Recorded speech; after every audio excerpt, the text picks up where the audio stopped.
માણસ માત્રના જીવનની અંદર જ્યારે સુખ આવે, જ્યારે સગવડો મળે, ત્યારે તો માણસની સમજણ મોરી ઉઠતી હોય છે. પરંતુ વિપત્તિ આવે, અગવડો આવે, પ્રતિકૂળતાઓ આવે, એવા સમયે કયો અભિગમ દાખવવાનો હોય છે, કઈ સમજણ કેળવવાની હોય છે, તેની વાતને સમજવાનો આપણે પ્રયાસ કરી રહ્યા છીએ. કોરોના વાયરસ છેલ્લા લગભગ સવા વર્ષથી સમગ્ર પૃથ્વીની માનવજાતને ગમરોળી રહ્યો છે, દુઃખી કરી રહ્યો છે. શારીરિક, આર્થિક, પારિવારિક, સામાજિક અનેક સમસ્યાઓ, અનેક સંકટો આપી રહ્યો છે. આવા સમયે આ સંજોગોની અંદર કઈ સંજીવની આપણે લેવાની છે, જેથી આ વિપરીત પરિસ્થિતિમાં આપણે બચી શકીએ અને આપણી જાતને, માનવ જાતને બચાવી શકીએ. જેમાં પ્રથમ વાત સમજ્યા હતા, પ્રથમ સંજીવની છે સ્વફરજ સાથે સાવધાની. આપણે સ્વયં જાગૃતિ રાખવાની છે, આપણે સ્વયં જાગૃત બનવાનું છે. બીજી વાત હતી સંતોષ સાથે સંયમ. આપણે સંયમ કેળવવાનો છે. અત્યાર સુધી જે ભાગદોડ કરતા હતા, લેવા માટે, ખાવા માટે, પીવા માટે, હરવા માટે, ફરવા માટે, એમાં થોડોક સંકોચ કરવાનો છે, થોડોક સંયમ કરવાનો છે. એ પણ રાજીપાની ભાવના સાથે કરવાનો છે. આજે ત્રીજી સંજીવનીને સમજવી છે સુહૃદભાવ સાથે સેવા. સેવા ધર્મ પરમ ગહનો યોગીનામ અપી અગમ્ય. શાસ્ત્રોમાં લખ્યું છે સેવા ધર્મ ખૂબ ગહન છે, ખૂબ કઠિન છે. વેદોની અંદર લખ્યું છે પુમાન પુમાન સમ અપી પરિપાતુ વિશ્વતઃ. મનુષ્ય મનુષ્યનું બધી પ્રકારે રક્ષણ કરે. આ કોરોનાના કાળમાં વાયરસના સંક્રમણ સામે માનવ જાતિનું રક્ષણ કરનાર અને ભક્ષણ કરનાર બંને પ્રકારના માણસોનો આપણને સારી રીતે પરિચય થઈ ગયો છે. રમણ મહર્ષિનું નામ કદાચ આપે સાંભળ્યું હશે. બહુ જ મહાન પુરુષ થઈ ગયા, મોટા પુરુષ થઈ ગયા રમણ મહર્ષિ, તત્વચિંતક થઈ ગયા. રમણ મહર્ષિને જ્યારે કોઈ મળવા માટે આવતું, ત્યારે રમણ મહર્ષિ ક્યારેક આમ કહીને બોલાવતા કે આવો વાઘભાઈ, આવો વરુભાઈ, આવો શિયાળભાઈ. આપણને આશ્ચર્ય થાય કે મળવા માટે માણસો આવતા અને આવો વાઘભાઈ, આવો શિયાળભાઈ, આવો વરુભાઈ, આવું કેમ સંબોધન કરતા? પોતે જ તેનું સમાધાન આપતા કહેતા કે મને જ્યારે કોઈકમાં વાઘની ક્રૂરતા દેખાય, શિયાળની લુચ્ચાઈ દેખાય, એટલે હું એ પ્રકારે સંબોધન કરું છું. આ કદાચ હાસ્યાસ્પદ લાગશે, પરંતુ આ કોરોનાના સંક્રમણ કાળની અંદર આપણે એની અનુભૂતિ કરી. કેટલાક લોકોએ જોયું કે અત્યારે દવા, ઇન્જેક્શન, સિલિન્ડર, ફ્લોમીટર, વેન્ટિલેટર, એમ્બ્યુલન્સ વગેરેની અનહદ જરૂર છે. એટલે પોતે પહેલા સામાન ભેગો કરી લીધો અને મન ફાવે તેમ ભાવ વધારો કરી અને સારી પેઠે લોકોને લૂંટ્યા. અને કેટલાક તો હજી લૂંટી રહ્યા છે. આ સજ્જનના નહીં પરંતુ દુર્જનના લક્ષણ છે. ગાંધીજીના ગુરુ હતા શ્રીમદ રાજચંદ્રજી. શ્રીમદ રાજચંદ્રજી હીરાનો વેપાર કરતા હતા. એકવાર એક વેપારી સાથે એમને હીરાનો સોદો કર્યો હતો કે ભવિષ્યમાં તે વ્યક્તિએ શ્રીમદ રાજચંદ્રને આટલા હીરા આપવાના. સમય થયો હીરા પાછા આપવાનો, પણ એ જ સંજોગોમાં હીરાનો ભાવ ખૂબ વધી ગયો. એટલે આપનાર મૂંઝાયો, કારણ કે શરૂઆતમાં લીધા હતા ઓછી કિંમતે, હવે ભાવ વધી ગયો. ખૂબ દેવું કરે ત્યારે હીરા રાજચંદ્રને ચૂકતે કરી શકે એવી પરિસ્થિતિ હતી. છતાં પણ એ ખાનદાન વ્યક્તિ હતો, એટલે એણે રાજચંદ્રને વાત કરી કે મારું જે થવું હોય તે થાય, પણ હું તમને હીરા પાછા આપી દઈશ. એ સમયે શ્રીમદ રાજચંદ્ર સામેની વ્યક્તિને કહે છે કે તારી ચિંતાનું મૂળ આ લેખિત કરેલું દસ્તાવેજનું કાગળિયું જ છે ને. એમ કહીને પેલી વ્યક્તિએ રાજચંદ્રને હીરા આપવાના એવું લેખિત કર્યું હતું, કાગળિયું જાતે ફાડી નાખ્યું. પેલી વ્યક્તિ કહે છે આપે આ શું કરી નાખ્યું? અને એ સમયે રાજચંદ્ર કહે છે કે રાજચંદ્ર દૂધ પી શકે છે, કોઈનું લોહી પી શકતા નથી. આજે આ સમયમાં આપણે પણ અંતરદ્રષ્ટિ કરવાની છે કે આપણે કોઈનું લોહી તો નથી પીતા ને. આવા જ સમયે કેટલાક સેવાભાવી સજ્જનોએ પોતાના જ નહીં પરંતુ પારકા લોકો માટે પણ પોતાની બચતથી માંડી બધું જ કુરબાન કર્યું છે, તેવા લોકોને પણ નવાજવા પડે, તેની પ્રશંસા ચોક્કસ કરવી પડે. દર્દીઓ માટે કોઈકે મફત ગાડીની વ્યવસ્થા કરી, કોઈકે ઓક્સિજન સિલિન્ડરની વ્યવસ્થા કરી. અરે કોઈક હોસ્પિટલના બિછાને જઈ અને ફ્રૂટ ફળફળાદી આપી આવે છે. કોઈકે વેઇટિંગમાં ઊભી રહેતી એમ્બ્યુલન્સ આગળ ખાણીપીણીના સ્ટોલ શરૂ કરી દીધા, જે મફતમાં પ્રેમથી નાસ્તા કરાવે છે, જમાડે છે. કોઈક દવાની વ્યવસ્થા, કોઈક ટિફિનની વ્યવસ્થા, કોઈક જમાડવાની વ્યવસ્થા, કોઈક મફત સારવારની વ્યવસ્થા. સાચી માનવતાના દર્શન આ સમયે ચોક્કસ થયા છે. ઘણા ડૉક્ટરોએ, ઘણા નર્સ, ઘણા પોલીસ અધિકારીઓએ પોતાના ઘરમાં બીમારી હોય, અરે પોતાના જ સ્વજનનું મૃત્યુ થયું હોય, પોતાના ઘરની અંદર કોઈક લગ્નનો કે મરણનો પ્રસંગ હોય, છતાં પણ પોતાની ફરજ છોડી નથી, હિંમતથી, સાહસિકતાથી સેવા કરી છે. રાજકોટમાં જ MBBSમાં ભણતી અપેક્ષા મારડિયા નામની એક યુવતી, થોડાક જ દિવસોમાં તેના માતા અને પિતા બંનેનું મૃત્યુ થઈ ગયું, છતાં પણ એ દીકરી અન્યના મા બાપની સેવા કરતી રહી અને પોતાના મા બાપને સાચી શ્રદ્ધાંજલિ આપતી રહી. રામચરિત માનસમાં લખ્યું છે, પરહિત સરીસ ધર્મ નહીં ભાઈ. તો તુલસીદાસજી તો કહે છે, દયા ધર્મ કા મૂલ હૈ. દયા જ એ ધર્મનું મૂળ છે. પૂર્ણ પુરુષોત્તમ ભગવાન સ્વામિનારાયણ જ્યારે ગાદી પર બિરાજમાન થયા, એ સમયે તેમણે પોતાના ગુરુ રામાનંદ સ્વામી પાસે જે વરદાન માગ્યા હતા, એ અધ્યાત્મ જગતના ઇતિહાસમાં વિરલ વરદાન હતા. તેમણે એવી માગણી કરી હતી કે જે તમારો ભક્ત થાય, આશ્રિત થાય, એને એક વીંછી કરડવાની વેદના લખી હોય તો મને રૂવાડે રૂવાડે કોટી વીંછીની વેદના થાય, પણ તમારો ભક્ત એ વીંછીની વેદના ન પામે. તમારા ભક્તને નસીબની અંદર ભિક્ષાપત્ર લખ્યું હોય તો એ ભિક્ષાપત્ર મને આવે, પરંતુ તમારો ભક્ત અન્ન વસ્ત્રે કરીને દુઃખી ન થાય. દરેક મહાપુરુષોમાં, દરેક સજ્જનોમાં દયાનો ગુણ, મદદ કરવાનો ગુણ તમને ચોક્કસ દેખાશે. સરદાર વલ્લભભાઈ પટેલ જ્યારે સ્કૂલમાં અભ્યાસ કરતા હતા, એ સમયે તેમના એક મિત્રને ન્યુમોનિયાની બીમારી થઈ.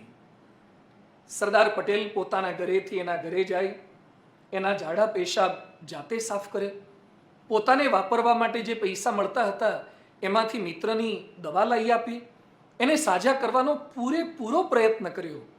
જે બીજા માટે આવું ઘસાય, જે બીજાની આવી સેવા કરે, એના સ્ટેચ્યુ પધરાવવામાં આવે ને. બાકી બીજાએ તો પોતાની સેલ્ફી જાતે લેવી પડે અને જાતે સ્ટેટસમાં મૂકવી પડે ને જાતે ડિલીટ કરવી પડે. જે બીજા માટે ઘસાય છે, જે બીજાને મદદરૂપ થાય છે. સ્વામી વિવેકાનંદને પણ કેમ ભૂલી શકાય. વિવેકાનંદ સ્વામીને એમની માતાએ નવી ધોતી લાવી આપી અને કીધું કે બેટા, આ નવું ધોતિયું પહેરીને આવજે. વિવેકાનંદ સ્વામી નવી ધોતી નહોતી પહેરી. માતાએ પૂછ્યું કે નવી ધોતી ક્યાં ગઈ, તને આપી હતી ને? ત્યારે વિવેકાનંદ સ્વામી કહે છે, એક ગરીબ વ્યક્તિ દેખાયો, એની પાસે ધોતી નહોતી, ફાટેલા કપડાં હતા, એટલે મેં મારી નવી ધોતી એને આપી દીધી. સુરદ ભાવ સાથે સેવા, મદદરૂપ થવાની ભાવના. વૃદ્ધ ઉંમરે પણ રવિશંકર મહારાજ ખૂબ વિચરતા હતા, ગામો ગામ વિચરતા હતા, લોકોને મદદરૂપ થવાનો પ્રયાસ કરતા હતા. એકવાર એક વ્યક્તિએ રવિશંકર મહારાજને પ્રશ્ન કર્યો કે આ ઉંમરે આપને થાક નથી લાગતો? ત્યારે એમણે સરસ પ્રશ્ન કર્યો કે તમે થાકીને લોથપોથ થઈ ગયા હો અને એ જ સમયે તમારું બાળક નીચે પડી ગયું હોય, તો એ સમયે તમે શું કરો?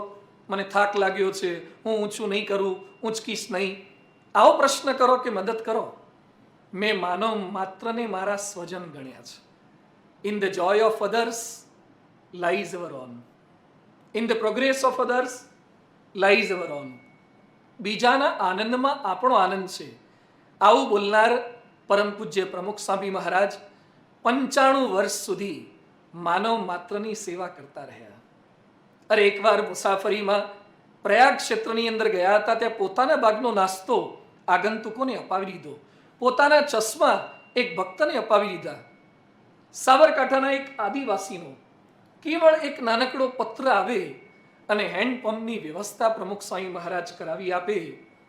લંડનની ધરતી ઉપર રાત્રે 1:30-2 વાગે જાગીને ભારતમાં વરસાદ પડે એના માટે પરમ પૂજ્ય પ્રમુખ સ્વામી મહારાજ ધૂન કરે કે ભુજના ભૂકંપ પછી રોજ રાત્રે 10:30 થી 11:30 સુધી ફોન કરીને કયા ગામમાં કઈ વ્યવસ્થા કરી ન કરી, મદદરૂપ થયા કે નહીં, બધી પૃચ્છા કરે. આ હતી સુહૃદભાવ સાથેની સેવા. દરેક વ્યક્તિએ સુહૃદભાવ દાખવીને આવી સેવા બીજાની કરવી જોઈએ. કલામ સાહેબ બહુ સુંદર વાત કરતા, I am not a handsome boy but I can give my hand to someone who needs help. હું હેન્ડસમ નથી, હું દેખાવડો નથી, પણ જે વ્યક્તિને જરૂર છે એને મારો હાથ ચોક્કસ મદદ માટે આપી શકું એમ છું. તો આપણે આપણાથી બનતી મદદ બીજાને કરવી જ જોઈએ. ટેરી ફોકસ નામે કેનેડાનો એક બાસ્કેટબોલનો ખેલાડી થઈ ગયો. 18 વર્ષની એની ઉંમરે જ એને પગે કેન્સર થયું. જમણો પગ એનો ઢીંચણ સુધી કાપી નાખવો પડ્યો. છતાં એના મનમાં એક એવી ભાવના જાગૃત થઈ કે મને તો કેન્સર થયું છે, પણ અન્ય કેન્સરના દર્દીના ઓપરેશન માટે મારે કંઈક બચત ભેગી કરવી જોઈએ. એણે ચાલવાનું નક્કી કર્યું, હું ચાલીશ, પૈસા ફંડ રેઝિંગ કરીશ. લોકો મશ્કરી કરવા લાગ્યા કે તું કઈ રીતે ચાલી શકીશ, તારે જ પગ કપાયેલો છે. $10 લાખ ભેગા કરવાનો એણે સંકલ્પ કર્યો. લોકો મશ્કરી કરે, લોહી નીકળે, છતાં પણ આ ટેરી ફોકસ 5300 માઇલ દોડ્યો અને $2.70 કરોડ બીજાની સેવા માટે ભેગા કર્યા. પોતે તકલીફમાં હતો, છતાં બીજાની તકલીફ દૂર કરવાના વિચાર આવે. દુઃખીના દુઃખની વાતો જો સુખી સમજી શકે તો દુઃખ આ વિશ્વમાં ન ટકે. દુઃખીના દુઃખની વાતોને સુખી જો સમજી શકે, પોતા માટે કરેલું લગભગ આપણે બધા ભૂલી જઈશું. આપણે જાતે આઈસ્ક્રીમ ખાધો હોય ભૂલી જવાશે, ગોલા ખાધા હોય ભૂલી જવાશે, ગમે તેટલા સારા કપડાં પહેર્યા હોય ભૂલી જવાશે. પણ બીજા માટે કોઈકને આઈસ્ક્રીમ ખવડાયો હશે, કોઈકને ગોલા ખવડાયા હશે, કોઈકને સારા કપડાં આપ્યા હશે, એ કાયમ માટે યાદ રહેશે અને કાયમ સંતોષ આપશે. ભુજના ભૂકંપની ઘટના પછી પરમ પૂજ્ય પ્રમુખ સ્વામી મહારાજની આજ્ઞાથી 250 જેટલા સંતો અને 4500 સ્વયંસેવકો રાહત સેવાની અંદર લાગેલ હતા. એ સમયે પૂજ્ય સંતોને સેવા કરતા જોઈ સ્વિટ્ઝરલેન્ડનો એક પત્રકાર જે રિપોર્ટિંગ માટે ભુજમાં આવ્યા હતા, એણે સંતોને સેવા કરતા જોઈ અને આખો દિવસ સંતોની સાથે સેવામાં જોડાયો. પછી એણે ઠાકોરજીના ચરણે 10,000 રૂપિયાની ભેટ અર્પણ કરી અને પત્રકાર કહે છે કે આજે મારો જન્મદિવસ છે. અત્યાર સુધી મારા જન્મદિવસે લોકોએ મને કંઈક આપ્યું છે, પરંતુ આજે મારા જન્મદિવસે લોકોને કંઈક આપીને જુદી રીતે હું જન્મદિવસ ઉજવું છું, એ મને કાયમ માટે યાદ રહેશે. મેડિકલ સાયન્સ પણ હવે સ્વીકારે છે કે બીજાને મદદ કરવાથી તમને અપાર લાભ થાય છે. ડૉક્ટર લિન્ડા નેલ્સન કરીને સોશિયોલોજી ડિપાર્ટમેન્ટ કેલિફોર્નિયાના પોતે પ્રોફેસર, જેમણે અત્યાર સુધી વિશ્વની 100 જેટલી કુદરતી આફતોનો અભ્યાસ કર્યો અને બહુ સુંદર એમને નિવેદન આપ્યું છે કે જેને પોતાને પીડા હોય છતાં પણ જે બીજાને મદદ કરે છે એને રિકવરી ઝડપથી થાય છે. ફરીથી સાંભળજો, જે પોતે બીમાર હોય, જેને પોતાને વેદના હોય, પીડા હોય, છતાં પણ જે બીજાને મદદ કરે છે એ જલ્દી સાજા થાય છે.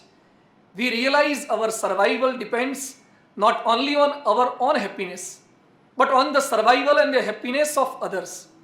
આપણા સુખનો આધાર કેવળ આપણા ઉપર નથી, પરંતુ બીજાના આનંદ ઉપર છે. આઇલીન રોકેફેલરે તો ખૂબ સુંદર વાત કરી છે.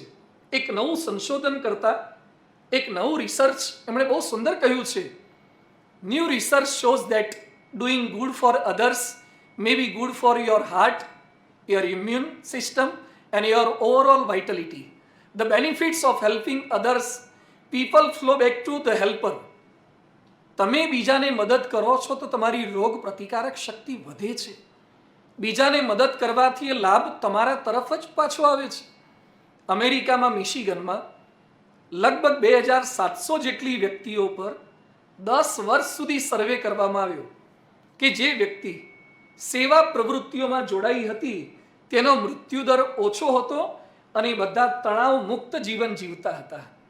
એટલે જ મહર્ષિ અરવિંદે ખૂબ સુંદર વાત કરી છે કે તણખલા જેટલો ઉપકાર કરવા મળે, તણખલા જેટલો ઉપકાર કરવા મળે તો પણ કરી લેવો, કારણ કે તેના ફળ તાડ જેટલા ઊંચા હોય છે, મોટા હોય છે. આપણે પણ આ સંજીવનીમાં વિચાર કરીએ. રોજ વિચાર કરવો કે મેં આજે બીજા માટે શું કર્યું.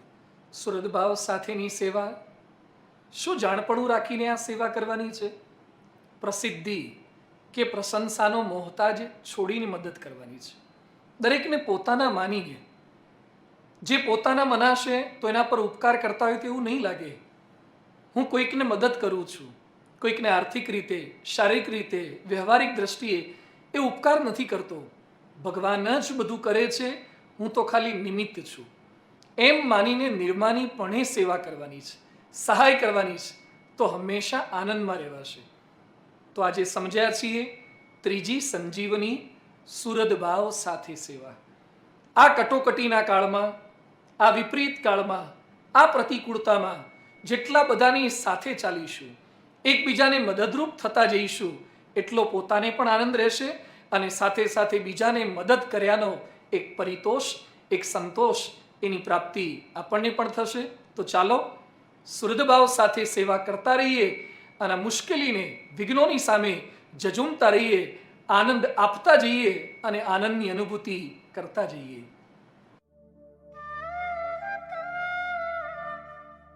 સેવાની સંજીવની બાદ હવે માણવી છે શૂરવીરતા સાથે શ્રમની સંજીવની.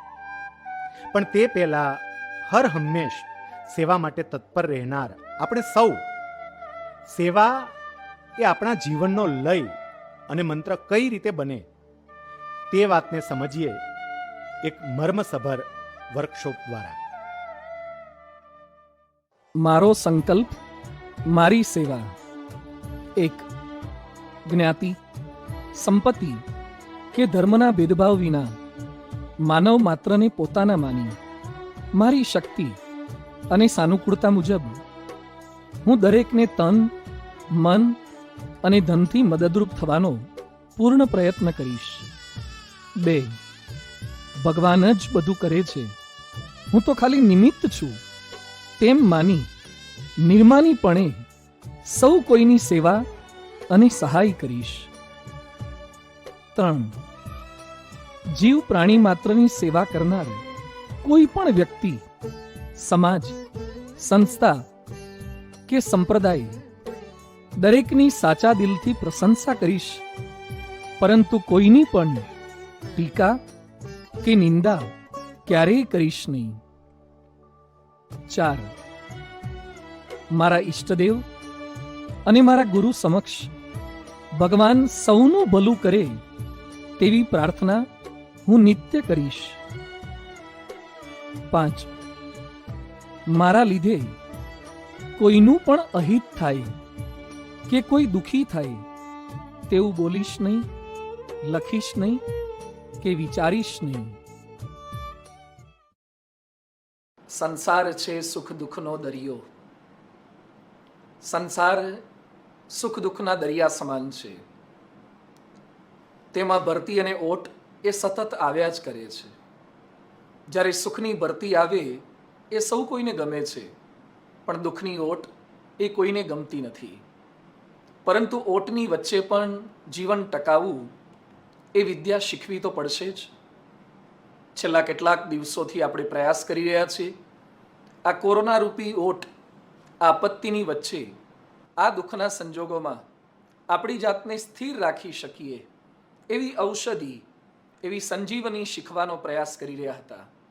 સ્વફરજ સાથેની સાવધાની, સંતોષ સાથેનો સંયમ અને સુહૃદભાવ સાથે સેવા.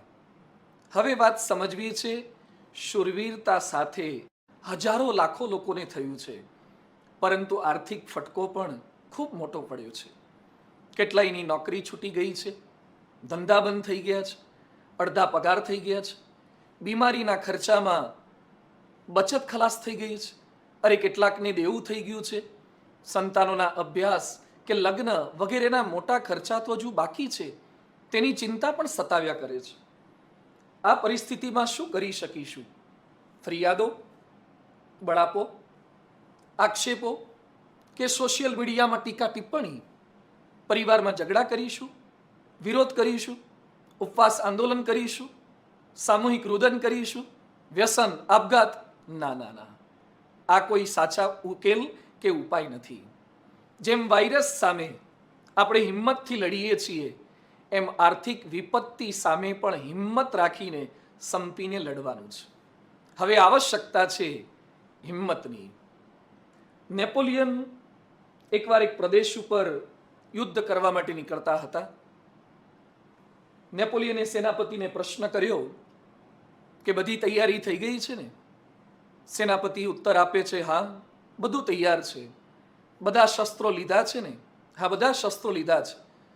સૈનિકોમાં ચળવળ થઈ રહી છે, વાતો થઈ રહી છે કે જીતાશે કે નહીં. બીક લાગી રહી છે કે પ્રદેશ જીતાશે કે નહીં. એ સમયે નેપોલિયન કહે છે કે ના, તો શસ્ત્રો લેવાના બાકી લાગે છે. ના, બધો શસ્ત્રો લીધા છે, છતાં પણ આવી બીક રહ્યા કરે છે. નેપોલિયન કહે છે કે મોટામાં મોટું શસ્ત્ર એ હિંમતનું છે, એ લેવાનું બાકી રહી ગયું લાગે છે. હરિજન સાચા રે જે ઉરમાં હિંમત રાખે, વિપતે વર્તી રે કેદી દીન વચન નવ બાખે. વિવેકાનંદ સ્વામી એકવાર કાશીની શેરીની અંદર ફરતા હતા. બાળક વિવેકાનંદ હતા. એ સમયે તેમની પાછળ એક જંગલી વાંદરો પડ્યો.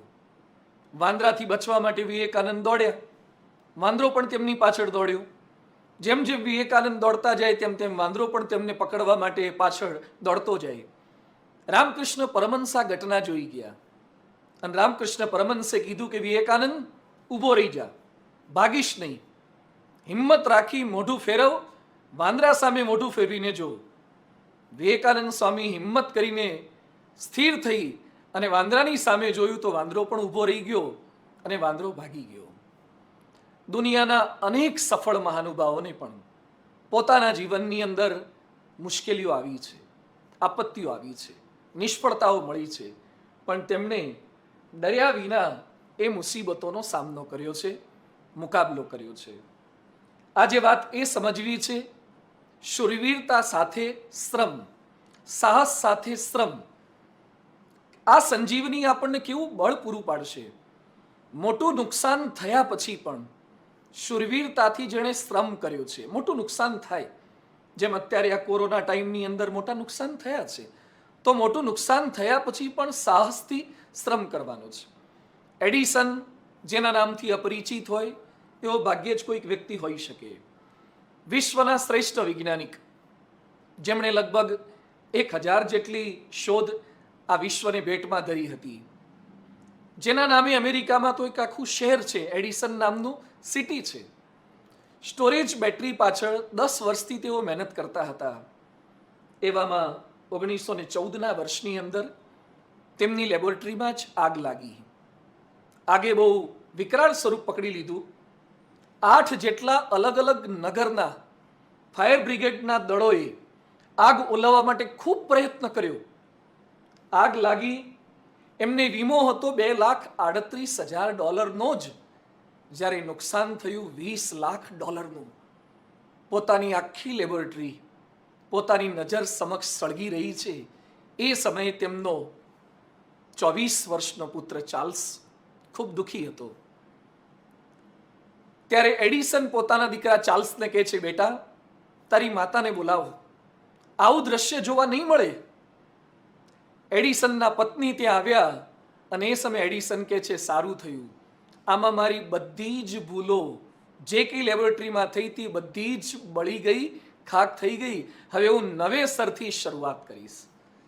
67 વર્ષની ઉંમરે આગ લાગે અને પોતાનું તમામ સામાન, પોતાની તમામ સાધન સામગ્રી સળગી જાય, છતાં પણ જે હિંમત ન ગુમાવે અને કેવળ 3 જ અઠવાડિયાની અંદર ફોનોગ્રાફ નામના મશીનની વિશ્વને ભેટ આપી શકે, તો નુકસાન થયા પછી પણ સાહસ સાથે શ્રમ કરવાનો છે. એટલે જ અમેરિકન રાષ્ટ્રપ્રમુખ અબ્રાહમ લિંકન કહેતા, ડિફિકલ્ટીઝ આર જેમ્સ ટુ બી, આઈ એમ્બેરેસ ડિફિકલ્ટીઝ. ડિફિકલ્ટી, વિઘ્નો, મુશ્કેલી મારા માટે રત્નો સમાન છે. હું એને આવકારું છું, સ્વાગત કરું છું. આ સંજીવની હિંમત આપે છે જ્યારે પરિવાર ખલાસ થઈ ગયો હોય. આ કોરોનાના ટાઈમની અંદર આપણે જોયું છે, પરિવાર ખાલી થઈ ગયા પછી પણ હિંમત રાખીને શ્રમ કરે છે, એ ચોક્કસ આગળ વધી શકે છે. આ કોરોનાના કાળની અંદર કેટલાક પરિવારો વેરવિખેર પણ થયા છે. ચાર્લી ચેપ્લિનના નામથી આપણે સૌ કોઈ પરિચિત છીએ. વિશ્વવિખ્યાત હાસ્ય કલાકાર ચાર્લી ચેપ્લિનના માતા તેઓના પિતાથી અલગ થઈ ગયા હતા. તેમના પિતા બીજી સ્ત્રી સાથે રહેવા ચાલ્યા ગયા. માતા મજૂરી કરતા, કપડાં સીવતા અને ઘર ચલાવતા. ક્યારેક ખાવાનું પણ ન મળે. ચાર્લી ચેપ્લિને રમકડા વેચવાનો ધંધો શરૂ કરેલો, ઘર ચલાવવા માટે અને પેટનો ખાડો પૂરવા માટે. સમય જતા માતા પણ માનસિક અસ્થિર થઈ ગયા. પાગલ થઈ જતા ચાર્લી ચેપ્લિને અનાથ આશ્રમમાં રહેવા માટે જવું પડ્યું. છતાંય હિંમત ન હાર્યા. 1903ના વર્ષમાં એણે પ્રથમ વખત એક નાટકની અંદર રોલ અદા કર્યો. જાતે ફિલ્મો બનાવવાનો પ્રયત્ન કર્યો, તેમાં પણ નિષ્ફળતા મળી. છતાં હિંમત ન હાર્યા અને છેવટે વિશ્વના શ્રેષ્ઠ હાસ્ય કલાકાર બન્યા. પરિવારમાં પ્રશ્ન થાય છતાં પણ હિંમત રાખીને શ્રમ. બ્રિટનની એક મહિલા, જેકે રોલિંગ એનું નામ, તેના માતાનું મૃત્યુ થઈ ગયું. તેના પતિ એને છોડીને જતા રહ્યા. એક બાળકની જવાબદારી, ઘણી નોકરીઓ બદલી, ઘર ચલાવવા માટે, બાળકના ઉછેર માટે પ્રયત્ન તો કરવો પડે. છેવટે વાર્તા લખવાનો વિચાર આવ્યો. એણે એક વાર્તા લખી, પણ 10 જેટલા પ્રકાશકોએ, પબ્લિશર્સે એની વાર્તાનો અસ્વીકાર કર્યો, રિજેક્ટ કરી. છેવટે એક પ્રકાશકે વાર્તાનો સ્વીકાર કર્યો ને $4000 એને મળ્યા. વાર્તા હતી હેરી પોટરની. આ નામ સાંભળીને જ આપના મનની અંદર પ્રસન્નતા છવાઈ જાય અથવા તો પરિચય થઈ જાય. છેવટે એ વાર્તાની, એ પુસ્તકોની 500 મિલિયન કોપી વેચાઈ. અત્યારે વિશ્વની સૌથી ધનિક બાઈઓમાં જેકે રોલિંગનું નામ છે.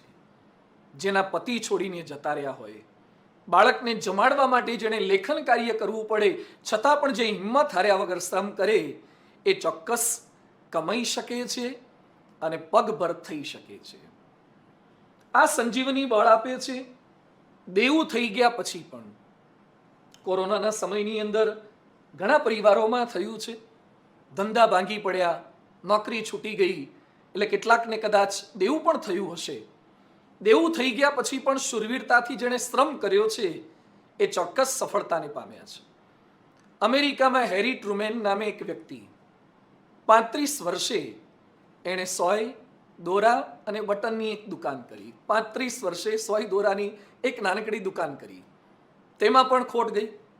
45 વર્ષે ફર્નિચરનો ધંધો શરૂ કર્યો, તેમાં પણ નુકસાન થયું. એના બેન્કર એક મિત્રને વાત કરી કે કંઈક મદદ કરો. બધા મદદ કરે, પણ ક્યાં સુધી કોઈ મદદ કરે. મિત્રે વાત કરી કે નાદારી નોંધાવી દે, તું પૈસા નહીં આપી શકે એમ કહી દે. એ સમયે હેરી ટ્રુમેન કહે છે, ના, મારે પૈસા આપવા છે, પણ મને હપ્તા કરી આપો. કોઈ મહિને 20 કે 25ના હપ્તા મને કરી આપો. છેવટે 21 વર્ષે એણે દેવું ચૂકવ્યું. 58 વર્ષની ઉંમરે એ અમેરિકાના ઉપપ્રમુખ બન્યા અને 1945માં તો એ અમેરિકાના રાષ્ટ્ર પ્રમુખ બની ગયા. જેને સોય દોરાની દુકાન કરી હોય એમાં પણ નિષ્ફળતા મળી હોય, જેણે ફર્નિચરની દુકાન કરી હોય એમાં પણ નિષ્ફળતા મળી હોય, તે અમેરિકાના રાષ્ટ્ર પ્રમુખ બની શકે છે. હા, જેનામાં હિંમત હશે. જ્યારે માણસને દેવું થઈ જાય છે ત્યારે તે હિંમત હારી બેસે છે. હવે શું થશે? ભવિષ્ય એકદમ ધૂંધળું દેખાય છે. એવા સમયે પણ માણસ સાહસ સાથે શ્રમ કરે તો ચોક્કસ એમાંથી બહાર નીકળી શકે છે. ક્યારેક લોકો ટીકા કરે ત્યારે પણ માણસ હિંમત હારી બેસે છે. ટીકા સામે, મશ્કરી સામે, ક્રિટિસિઝમ સામે ટકી શકાતું નથી. આવા સંજોગોની અંદર પણ સાહસ રાખવાનું છે અને શ્રમ કરવાનું છે. સૂરજ પ્રસાદ નાયપોલ નામે ભારતની એક વ્યક્તિ, 1932ના વર્ષની અંદર ઉત્તર પ્રદેશમાં તેનો જન્મ થયો. ત્યારબાદ વિશેષ અભ્યાસ માટે એ ત્રિનિદાદ ગયા. તેના પિતાશ્રી પણ પત્રકાર હતા. પિતાની ઈચ્છા કે દીકરો પણ પત્રકાર થાય, પણ નાયપોલને વાર્તા લખવી ગમે. એના પિતાને આ બિલકુલ ગમે નહીં. એના પિતાશ્રી માનસિક અસ્થિર થઈ ગયા. આને જાતે ઘર ચલાવવાનું થયું. કોલેજમાં અભ્યાસ માટે ગયા તો અંગ્રેજ બાળકો ચીડવે, નર્વસ બ્રેકડાઉનનો શિકાર થઈ ગયા. 18 મહિના સુધી સતત નાયપોલ ડિપ્રેશનમાં રહ્યા. અને આત્મહત્યાનો છેવટે વિચાર આવી ગયો. ઘરમાં રસોડાનો ગેસ ચાલુ કરી, બારણું બંધ કરી અને ગેસથી ગુંગળીને આત્મહત્યા કરવાનો પ્રયત્ન કરવા ગયા, પણ છેવટે ગેસ ખૂટી ગયો. બચી ગયા. ફરીથી હિંમત રાખીને ભણ્યા અને આશ્ચર્ય થશે, આપને નવાઈ લાગશે કે 2000ના વર્ષની અંદર સાહિત્ય માટેનું નોબેલ પારિતોષિક સૂરજ પ્રસાદ નાયપોલને પ્રાપ્ત થયું. વ્યક્તિ આત્મહત્યા કરવાની જેવી પોઝિશનમાં, કન્ડિશનમાં આવી ગયું હોય છતાં પણ જો હિંમત રાખે તો ચોક્કસ નોબેલ પારિતોષિક સુધી પણ એ પહોંચી શકે છે. गिरने वाले को कोसते हो क्यों, ठोकर इंसान को जीना सिखाती है. વિશ્વવિખ્યાત BAPS સંસ્થાના સ્થાપક બ્રહ્મ સ્વરૂપ શાસ્ત્રીજી મહારાજ, તેમને પણ અપાર તકલીફો હતી. ન મળે નાણાં, દાણા, પાણા, છતાં પણ મોટા મંદિર ચણાણા. કેવળ 5 સાધુ અને આંગળીને વેઢે ગણી શકાય તેટલા જ હરિભક્તો, છતાં પણ વિશ્વના સેંકડો દેશોની અંદર વિસ્તરેલી આ BAPS સંસ્થાના સ્થાપક શાસ્ત્રીજી મહારાજની હિંમત અનેરી હતી. અગવડો હતી, અપમાન હતા, અસહકાર હતો, છતાં પણ તેમણે કાર્ય કર્યું. જેમના સંકલ્પે ગાંધીનગરનું અક્ષરધામ થયું છે તે હતા બ્રહ્મ સ્વરૂપ યોગીજી મહારાજ, જેઓ પરમ પૂજ્ય પ્રમુખ સ્વામી મહારાજના ગુરુ હતા. યોગીજી મહારાજના સમયની અંદર પણ સંસ્થાની પરિસ્થિતિ સાવ દુબળી પરિસ્થિતિ હતી, નાજુક પરિસ્થિતિ હતી. ખાવા પીવાનું પણ પૂરતી માત્રાની અંદર મળે નહીં.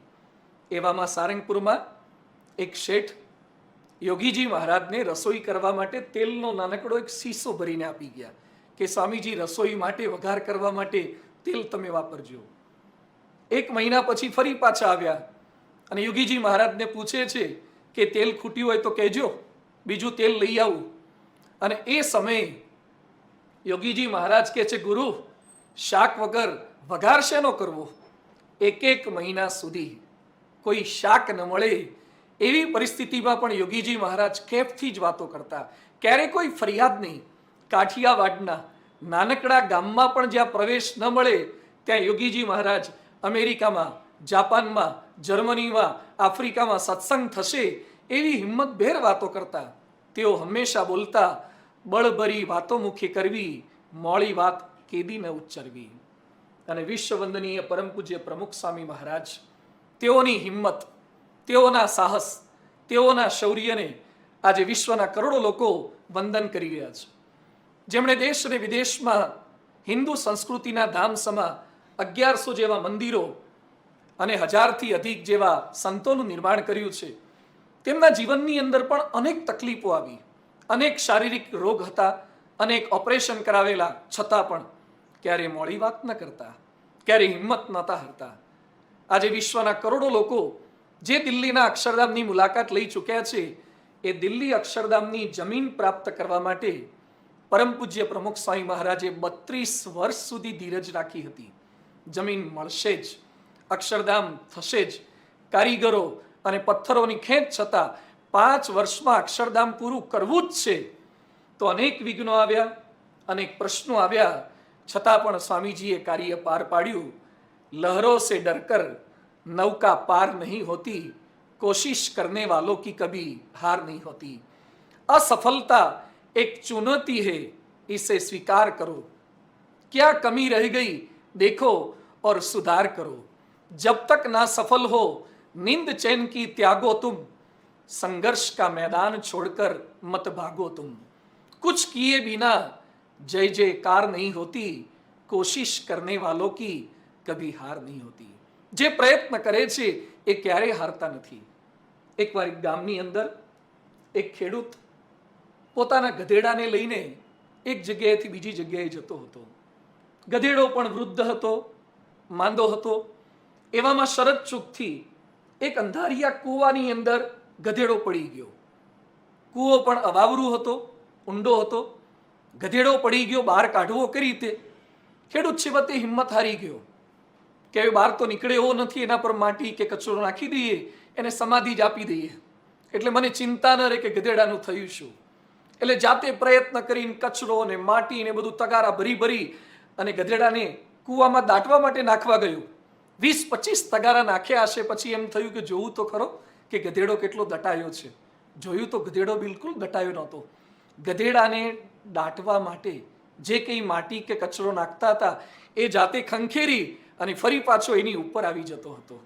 એક ગર્દભ, એક ગધેડો પણ આપણને શીખવાડે છે કે તમને દાટવા માટે જે કંઈ કચરો કે માટી નાખવામાં આવે એને ખંખેરી નાખો, ફરીથી પાછા ઉપર આવી જાઓ. મિત્રો, આ કોરોના કાળે આપણને દબાવવા માટે, આપણને દાટવા માટે, આપણને નાસીપાસ કરવા માટે અનેક પ્રકારની આપત્તિઓ મોકલી છે. અભ્યાસમાં, નોકરીમાં, ધંધામાં, પરિવારમાં અનેક પ્રશ્નો આવ્યા હશે, સમસ્યાઓ આવી હશે, પણ હિંમત હાર્યા વિના શૂરવીરતાથી શ્રમ કરીને, સાહસ સાથે મહેનત કરીને આપણે એમનો સામનો કરવાનો છે. આપ રોડ પર ગાડી લઈને જતા હોય અને ક્યાંક ટ્રાફિક જામ થયો હોય તો 5-10 મિનિટ, કદાચ 15-20 મિનિટ પ્રતીક્ષા કરાય, પણ પછી બીજો રસ્તો શોધી અને ક્યાંકથી નીકળી જવાય. એમ કદાચ ક્યાંક અભ્યાસમાં તકલીફ હશે, ક્યાંક કમાણીમાં તકલીફ હશે, તો કંઈક બીજા રસ્તા શોધવાના છે. એથિકલ રસ્તા શોધી નૈતિકતા સાથે, પવિત્રતા સાથે ચોક્કસ આપણે આગળ વધવાનું છે. લમણે હાથ દઈને બેસી રહેવાનું નથી, નાસીપાસ થવાનું નથી, નિરાશ થવાનું નથી. આપણે મહેનત કરવાની છે. એટલે ચોથી સંજીવની છે શૂરવીરતા સાથે શ્રમ.